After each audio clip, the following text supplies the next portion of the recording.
টাইগারদের বিপক্ষে 2টি টেস্ট খেলতে আর কদিন পরেই দেশে আসছে জিম্বাবুয়ে দল। অলরাউন্ডার মেহেদী হাসান মিরাজ বলছেন, জিম্বাবুয়ে ছোট দল নয়, নিজেদের ভালো ক্রিকেট খেলতে হবে। এই টেস্ট সিরিজে লিটন আর নাহিদ রানার অনুপস্থিতি অন্যদের প্রমাণের মঞ্চ হতে পারে বলছেন মিরাজ।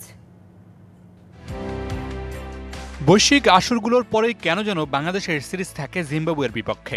বড় মঞ্চে হতাশা ঝরানো বাংলাদেশ ছোট প্রতিপক্ষ জিম্বাবুয়েতে জয়ের স্বাদ খুঁজে নেওয়ার চেষ্টা করে, এমনটা ক্রিকেট ভক্তদের মুখে মুখে থাকলেও মেহেদী মিরাজ অবশ্য সেটা বলছেন না।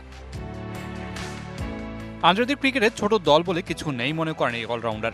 জিম্বাবুয়ের বিপক্ষে ভালো ক্রিকেট খেলেই জিততে হবে বলে মত মিরাজের।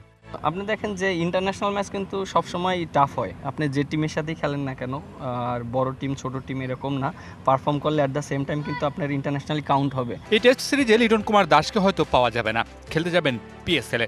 এক টেস্ট খেলে উড়াল দেওয়ার কথা রয়েছে নাহিদ রানারও। এই দুজনের জায়গায় সুযোগ পাওয়াদের সুযোগ কাজে লাগানোর পরামর্শ মিরাজের। হয়তো এই সিরিজেও অনেক ইয়াং প্লেয়ারদের অপরচুনিটি হবে।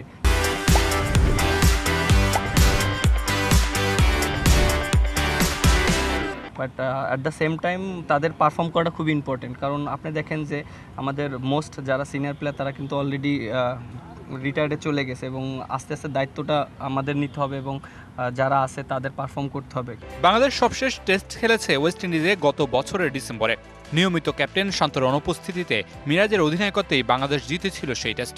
সেই আত্মবিশ্বাস জিম্বাবুয়ের বিপক্ষেও কাজে লাগবে মনে করেন মিরাজ।